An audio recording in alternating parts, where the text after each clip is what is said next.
Hey guys, welcome back. We have a video here from Watch Mojo UK, and I'm excited for this one because it is top 10 hilarious BBC news bloopers.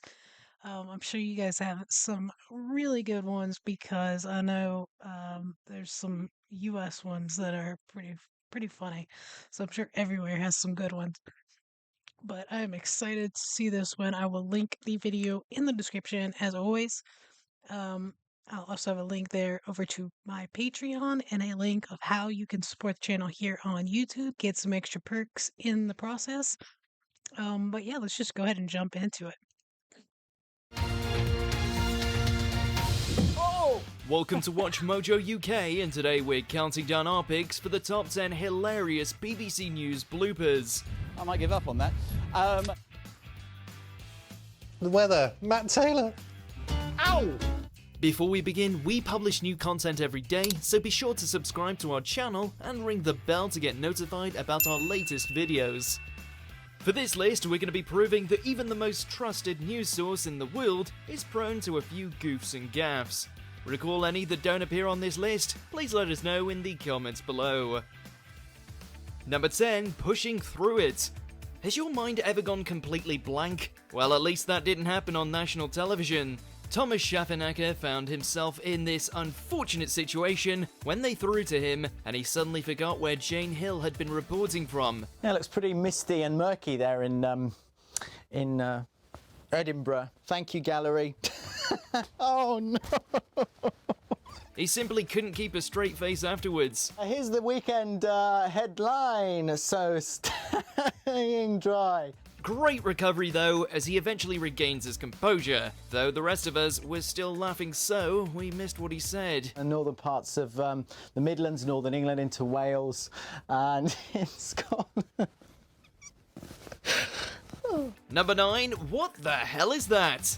News reports often have some blink and you'll miss it type gaffes in them, but this one felt like a bloody jump scare. While Graham Stewart was presenting on BBC Scotland, this appeared on the live cam. The chair of trustees at one of the North East's biggest and longest running cultural festivals has resigned. After we'd gotten over our violent bout of arachnophobia, it took us a few moments to recover and ask, what the hell was that? Fortunately for Graham, he didn't turn around and see it. Number 8, can't stop laughing. But Schaffenacker isn't the only weather person to lose it on live telly. Just take a look at Louise Lear over here. Louise, you're right. Sorry, quick. I think we've lost her. Before this segment even began, Simon McCoy noticed she was midway through a laughing fit. We have absolutely no clue what happened behind the scenes to cause such giggles, but it must have been riotous as Leah just couldn't seem to snap out of it. Try and keep it together because it's not a laughing matter with the weather in Scotland. Today's Sorry. It may not have been the most professional weather report, but it was certainly among the funniest, even if we weren't in on the joke. Parts of England, we've had some... Sorry. We've had some sunshine with highs of 24 degrees. Number 7, children. You all knew this one was coming. Do we say, well, Leicester's been useful, we've got an example, and we're improving our systems as a result? With everything going on in the world, Zoom calls are becoming the norm when it comes to news interviews, as illustrated when Dr. Claire Wenham was giving her take on the lockdown situation, only to be rudely interrupted. What's his name? And do stop me, if you need to crack on, do tell us. What's his name? My name is Christian. What's his name? His name's Christian. However, before even that was the now legendary moment when Professor Robert Kelly had his 2 children burst into the room. Yeah, I think everybody has seen this one. It's pretty And what will it mean for the wider region? I think one of your children has just walked in. His wife scurrying in and trying to pull them out of the camera's view gets us every time. Pardon me. That's all right, carry on. My apologies. Number 6, a breezy night. Louise and Simon again, and this time their roles are reversed. While Louise was reporting that strong gusts were occurring throughout the UK, Simon lets this one out. I was lying in bed and I've not heard a wind like that for an awfully long time. I mean, oh, that's just wrong, isn't it? Oh heck, TMI Simon. He's always down for a good laugh, but he's rarely the one who makes the flub. That's what you were. That is what you were predicting. Yes, quite a blow. After hearing that, it must have been a nightmare for Leah to keep a straight face, but she manages though. Meanwhile, Simon's face is bright red. And yet again, Louise Leah deserves a medal for continuing to do her weather forecast whilst people around me just collapse in tears. Number 5, the Lemur incident. They say never work with children or animals, but no one bloody listens to them. Just go for it. So anytime you like. In preparation for a segment about lemurs, Alex Dunlop was put right into the danger zone. Here he couldn't get a word in without the lemurs mobbing him or biting his fingers off. And I'm at one of the... Ow! Ow! You can almost feel sorry for the guy until you realise how great it would be to be in that situation yourself. Still, That's what I was saying. I would love that. They're so cute. well, maybe it's better to add lemurs to the blacklist of BBC News guests. Ow! Ow! You little... Number 4, poor Muffet. You know what it's like. When you flub your first line, your second one is bound to be just as bad. Sounds like that Arnold Schwarzenegger. No, was it Schwarzenegger? Rise of the Machine. After failing to remember the name of the Terminator movies, Dan Walker was supposed to throw to his colleague Tim Muffet, only he tripped over his words. Breakfast Tim Muppet. It's gonna love you for that, isn't it? Tim takes it on the chin, but you can tell Dan is still hurting as he brings it up once again at the end of the segment. That's what humanity's about, isn't it? About. Yeah, getting people's names wrong. All right. What an absolute muppet, bless him. Number 3, oh Simon.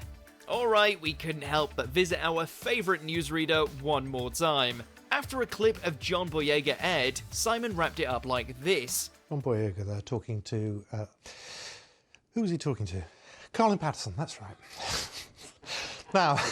It's a simple mistake, and one we'd surely forget seconds after. But for Simon, he just couldn't contain his laughter. the spectacular display was captured by photographer and astronomer Matt Robinson in Norway last night. The poor guy had to fight back a laughing fit, even when reading this absurd-sounding follow-up story. The audience of macaques tugging on his hair, stealing his music, and as you can see, climbing all over the piano. This was only a couple of minutes long, but for Simon, it must have felt like an eternity. The weather, Matt Taylor. Number 2, camera issues. BBC News is the gold standard when it comes to production, except when it's not. Sometimes it's simply not knowing which camera you're supposed to be looking at.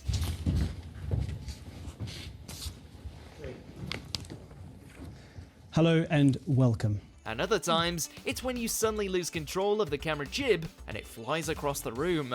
Ooh, it was all going so well. I would just like to say that's not me. I wasn't doing anything naughty, I was just walking into a position. Either way, these instances are rare as diamonds, but with the amount of screen time they pump out every week, it's inevitable that something like this will happen eventually. Here I am. Number 1, oh dear.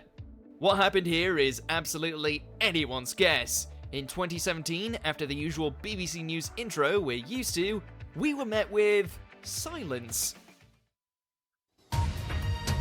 The camera then cuts to newsreader Hugh Edwards, who sat there in silence looking through his notes until the graphics violently played over and over.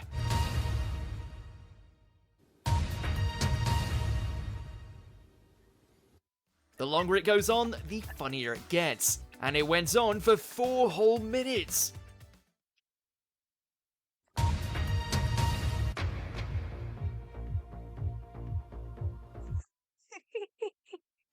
When they finally do get things up and running, Hugh acts like normal, which just makes things even funnier. Tonight at 10, jobs and prosperity must... Hey, that could have been a lot worse. He could have been saying some crazy stuff. come first in any Brexit deal. Legend. Do you agree with our picks? That was good. That was really funny. I've only seen that one of those because it was everywhere when it happened. But that was awesome. Awesome. Super funny. My cheeks are starting to hurt. But thanks for watching me, guys. Have an awesome day. Like, subscribe, share, all that jazz. Have an awesome day.